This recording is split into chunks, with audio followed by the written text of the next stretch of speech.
Hey, so today's video, I'm going to look at the Rålamb costume book. Um, this album has a famous series of images, and if you've read popular books or seen pictures on the internet of the Ottomans, this is you've probably seen these even if you didn't realize that that's what it was. Um, the album was collected by a Swedish diplomat um, named Claes Ralamb, and he traveled to Istanbul in the 1650s. But I thought in the video I'll go through the album. Some of the images it's quite long, but first I'd like to share an article. I'll read parts of it. That's quite interesting.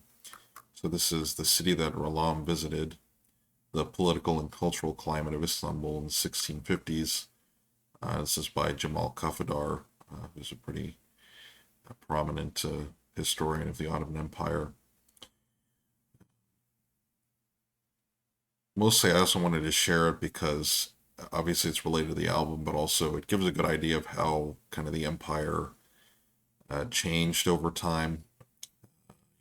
Fortunately, even still in the popular accounts, there's kind of an assumption that the society was static or didn't really change much. And if you want to think about it, Suleiman the Magnificent is in the he's ending his life in the 1550s, so nearing the end of his life. This is about a century later. But I'll go ahead and read the article, set the scene for the costume book. What is arguably the most important event during Claes Ralamb's sojourn in Istanbul, the 14th of May, 1657 to the 21st of January, 1658, had nothing to do with diplomatic or political history and is not recorded in his diary. One of the towering figures of Ottoman intellectual history, Katip Çelebi, passed away on the 24th of September, 1657. We should not presume that this should be unknown or uninteresting to Rålamb. His visit was occasioned, of course, by diplomatic political concerns. There was only one degree of separation between the Ottoman intellectual and the Swedish envoy. One of the latter's European colleagues and contacts in Istanbul, namely Levinus Warner, the Dutch diplomat scholar who evidently struck Rålamb as an oddball, seems to have known the Ottoman savant, some of whose precious manuscripts he sought and eventually took to Holland. It is more difficult to assess the degree to which Rålamb had the opportunity to become acquainted with the vibrancy of Ottoman cultural life, but even that should not be dismissed as a possibility, at least insofar as the new currents carried an unmistakable interest in the rest of the world in general, and Eastern Europe in particular. The 17th century, for long the most neglected period in Ottoman studies, is lately emerging as a new frontier that many scholars are eager to engage with. It is seen not so much as a time of stagnation, inward-looking conservatism, and obscurantism between an era of magnificence and one of belated but vigorous modernization. Rather, the post-Suleimanic era is now recognized for its transformative tug-of-war between experimentation and selective opposition to change, or even more appropriately, between competing political projects often presented as reforms that were nourished by these sensibilities in varying degrees and constitute different responses to structural changes in the Ottoman social order. Some of his acquaintances, if not Rålamb himself, were familiar with the intellectuals who applied their scholarship and imagination toward what amounted to a sea change of attitudes in Ottoman cultural history. Katip Çelebi was simply the most respected and influential character in that scene through his groundbreaking forays into universal geography and history writing, which included unprecedented efforts to take Europe's past and current affairs into account. Important changes were taking place in both areas of learning, ushering in a period of Ottoman encyclopedism that continued for a century or so until the two Ibrahims of the 18th century Mutaferka, who died in 1745, and Erzurumlu, who wrote his Marifetname in 1757 and died 1780, represent the central and provincial dynamics of this phenomenon, respectively. Its early practitioners in the mid to late 17th century were keen on socializing and exchanging ideas with various European residents of Istanbul much before the so-called tulip period of 1718 to 30 that was for too long considered to have initiated the lifting of some kind of presumed iron curtain between an essentialized Ottoman culture and a post-Renaissance European mind. Figures like Khatib Chelebi were ready to take on the challenge of appropriating new information and offering fresh interpretations to deal with what they perceived to be the disorder of their age. Ahead a little bit.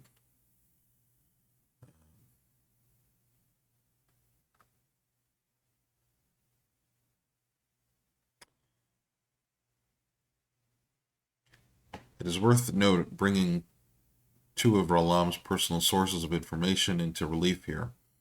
Jakob Nagy de Harsanyi was a member of the Transylvanian delegation in Istanbul and accompanied the Swedish envoy in most of his encounters with Ottoman grandees, which is only natural given the alliance between the two Protestant kingdoms and their joint venture in Poland that constituted the core topic of Rålamb's mission. His diary suggests that the two of them also saw each other also socially. Now, the book that Harsanyi later penned on the Ottoman Empire can easily be characterized as one of the most knowledgeable and perceptive works ever written on the subject in early modern Europe. It reflects not only the rigorous humanist education of the author, but also the extraordinarily nuanced perspective that a Hungarian could have on the Ottoman world, partitioned and squeezed as this political space was between the competing imperialisms of which the Ottomans represented only one. In addition to the good fortune of having Harsanyi as a guide to Ottoman affairs, Rålamb also enjoyed the acquaintance of another remarkable character in Istanbul, Ali Ufki, nee Albert Bobowski, a Polish-born renegade who had been trained as a page in the Ottoman palace and later distinguished himself as a musician in Dragoman there.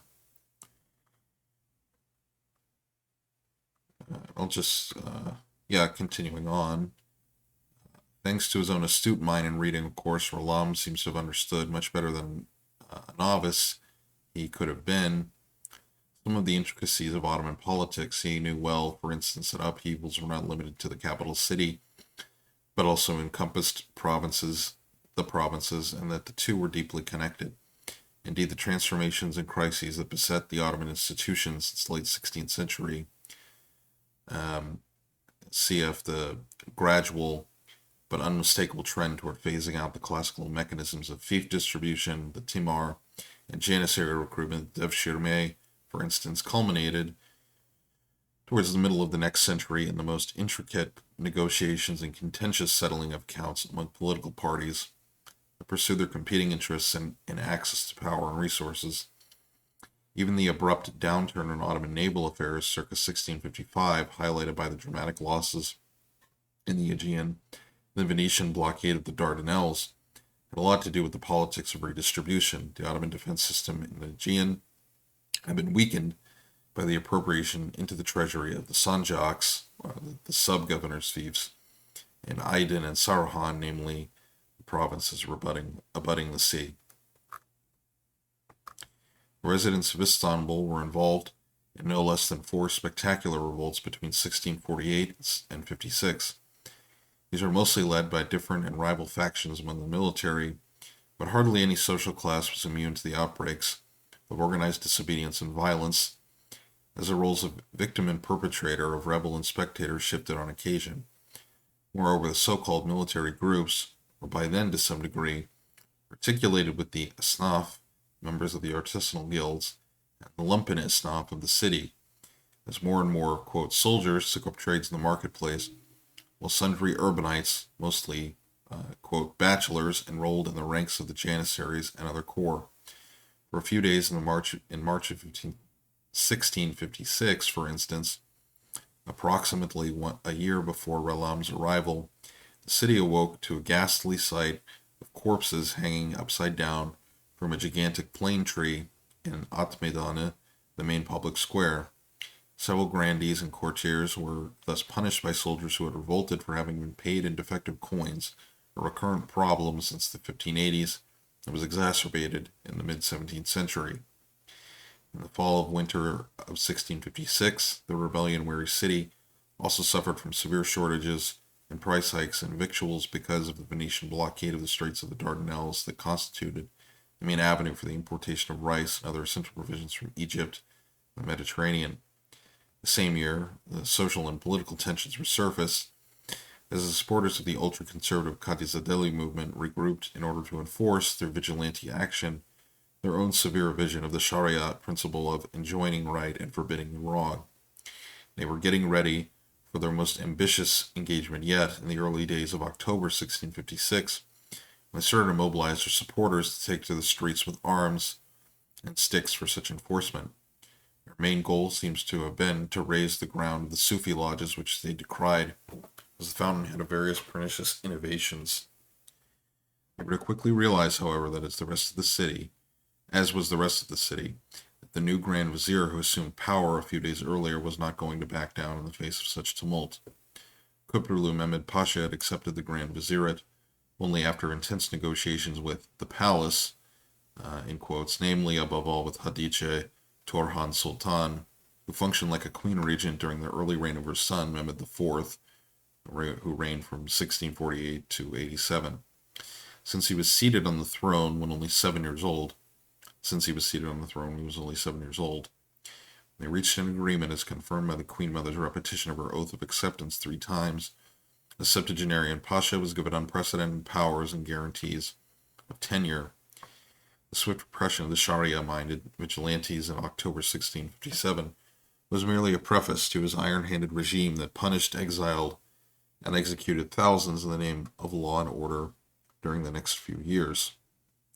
When Rålamb arrived in the Ottoman capital, Kuprulu had been at the helm for no more than 8 months, but it was already one of the most stable Grand Vizirates since 1648, and he was to remain in power until his death and replacement by his son in 1661. The Swedish envoy recognized the Pasha was rough and tyrannical, a rigorous man, and his cruelty awes those who might otherwise plot against his life. But he could also boast of readiness of wit, as well as great experience by reason of his age, and at least in their own encounters, quote, he used Rålamb with great civility in his discourse.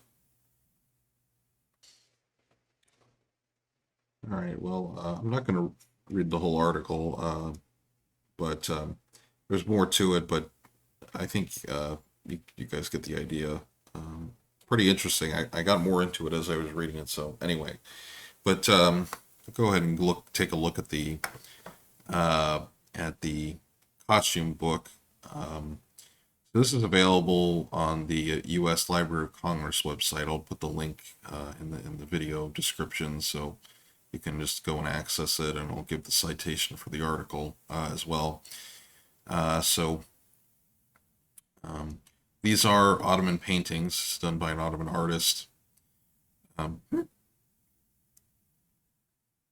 And the book that article was in is all about the Rålamb and then the costume book, but I wasn't able to find online the other chapters, which might explain the album a little bit better. So I might do a follow-up, but here I just wanted to look at some of the clothing, military clothing mostly. Well, here's the Sultan, I think Imperatore is what it says. And then these are the royal sword bearers of the Sultan. This is the chief black eunuch, very important post in the palace. Yeah, and there's the kind of young Sultan. There's the sword bearer, the Siladar, carries the imperial sword,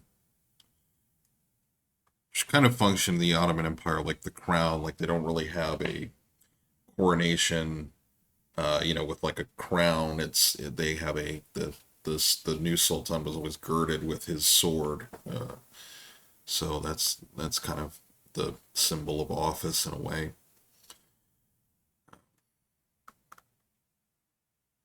Some of these I don't know what the text says, so there's this guy. I'm not sure what he is.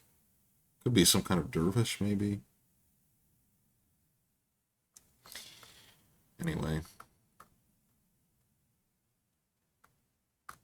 this is probably the Queen Mother. You have some depictions of women, different women, Turkish women, and then there's some other, because Constantinople, it was Greek. It was a Greek city. 17th century, it was a Greek city. Obviously, many Turks. You have Armenians, Italians, many different groups of people live there. But we want to look at the military stuff. This is a wargaming channel, so we'll jump down. We have a cavalryman. Has a head, probably ready for presentation. It's got an interesting cap with this neat pattern. As I was going through this last night, I was thinking about how a lot of these colors seem to recur in different Ottoman paintings. So I'm starting to think that there probably was a kind of palette of the colors that they preferred to wear, because like this purple we've seen in other videos or in other materials I've looked at here on the channel.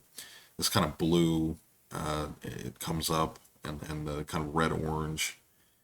Obviously there's variations in the shade, but they seem to be the same kind of colors. He's got a neat headdress. Obviously he's got like a pelt.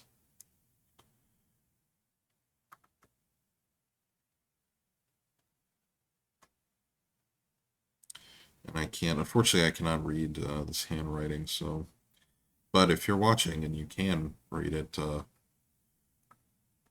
feel free to make a comment. Some kind of boatman, maybe? Looks like he's got an oar. He's got a sword also. Naval personnel, not sure. This is a baltage, so this is a member of the palace guard. He's got this kind of conical hat. Got a sword. Looks like he's carrying a helmet. Baltage. Maybe some kind of attendant. He's carrying things. I'm not sure. There's a barber. Jump down. Here we have an interesting picture of like a hunter. He's got his musket and to return with game. He's got an axe. He's got this neat green attire. And he's also wearing these kind of like gaiters or leggings that they seem to wear a lot, the Janissaries especially.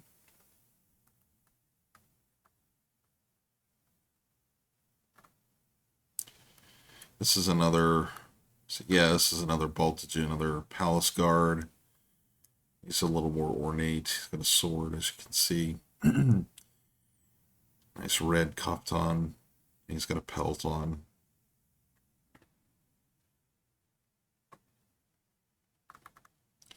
This is a very famous image of a Janissary. There he is reloading his musket. And he's got a pelt on. This is also an interesting picture, because I don't really see depictions of Janissaries with like it's kind of like pelt on. Now, granted, this was made probably in the capital, but it's still interesting, I think. And this Janissary has on tall boots, and it looks like these are probably worn over his gaiters or leggings, whatever you want to call them, and those are probably his trousers. And Oh, it also looks like he has like two swords because he has a sword here, and then there's the scabbard. Hmm. Unless,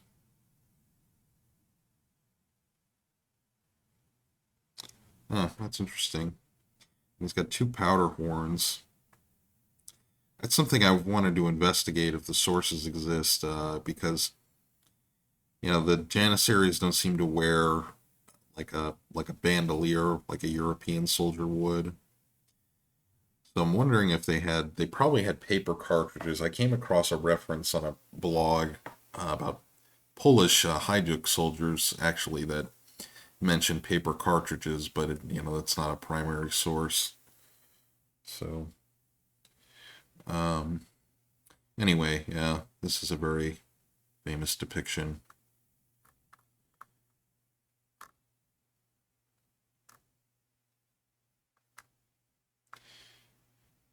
Here's a pasha.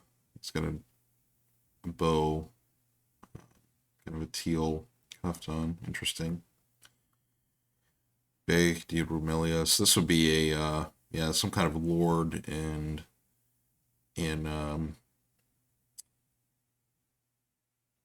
the Balkans, in Greece, Ottoman Greece, and the Balkans.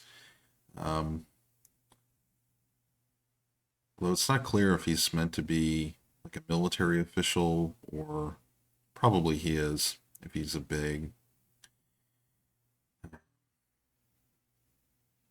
not very armored, but he's got a cloak. There's a sword.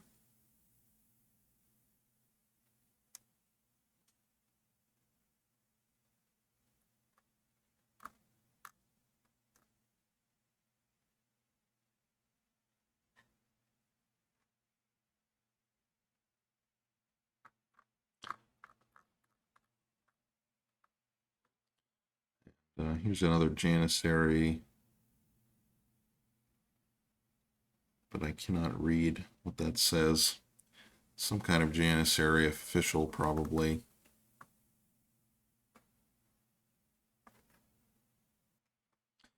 So this is a Jebaji. These were the armorers for the Ottoman army. So they were the ones tasked with repairing like equipment and stuff, and tending to weapons and that sort of thing. But they were also deployed in combat as musketeers themselves. So he's got a very nice. Um, I forget what the over garment is called, but he's got a coat over his kaftan, wearing blue, and he's got these fam braces, musket, and he's got a helmet.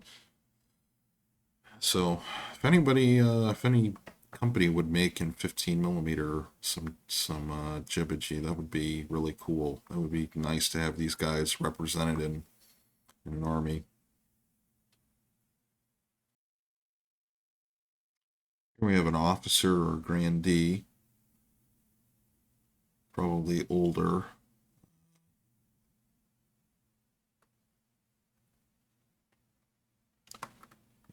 This guy,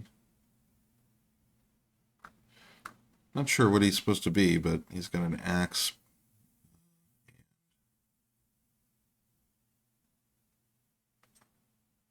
No armor.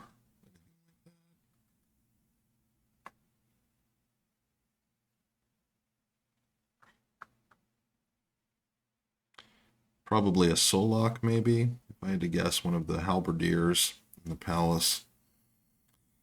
But yeah, still interesting.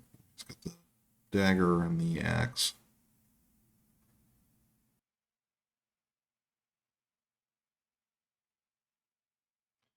This is a Janissary officer. Uh, Kind of funny the way it's drawn. I guess maybe the artist made a little mistake, didn't proportion his face correctly. But yeah, official of the Janissaries. He's got that more elaborate headdress, and he's wearing red. red kaftan.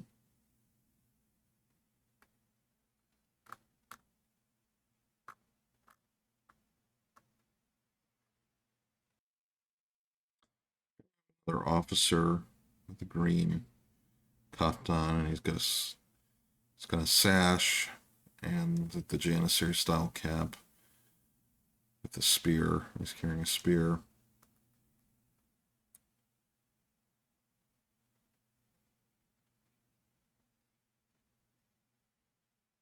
Unfortunately, I cannot read that once again, so.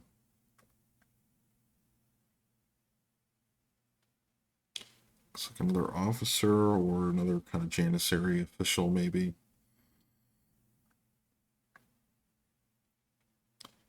Another view of a Janissary with purple, kind of a gray purple kaftan, red trousers, red gaiters,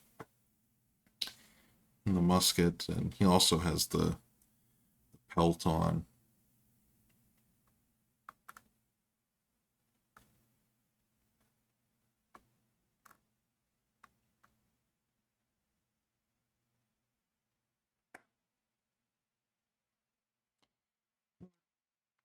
Cavalryman.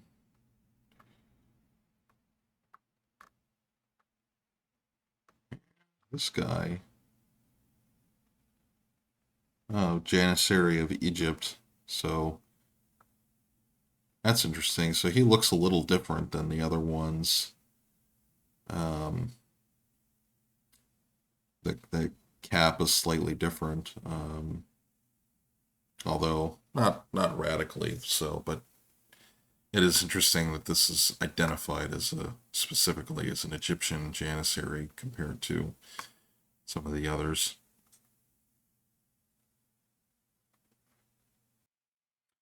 This is a Levend. These were the troops that tended to serve aboard ships, so both on the ocean and in the rivers. They actually, the Ottomans had well, I mean, all the Habsburgs too. I mean, had pretty large river fleets actually. That was really important. And these were kind of the sailors and marines that were used to fight from the ships, and probably more often just keep the ships running. But it's interesting. So either this musket is really big, or the guy was kind of shorter. Probably it's a large musket. He's also got,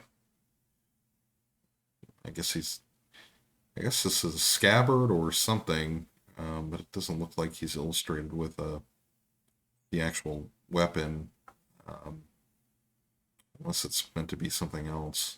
And it's also, he's got like a little pouch. He's got another sword across his back, and then he's got this little, looks like probably like a powder satchel or something slung across his chest.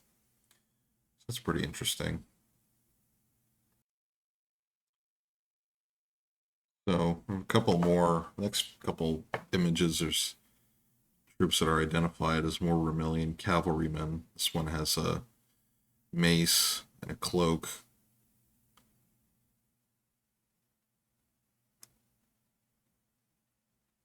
Oh, and he's got spurs on his boots. That's interesting. We have another Rumelian bag. I think, yeah, this one's identified as a Baylor base. This would be a governor, so a high-ranking officer commanding a whole district or province.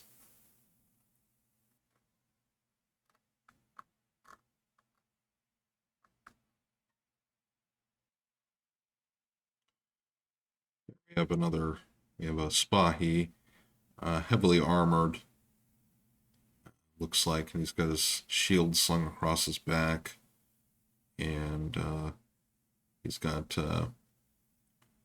his arrows and his sword, probably like a dagger.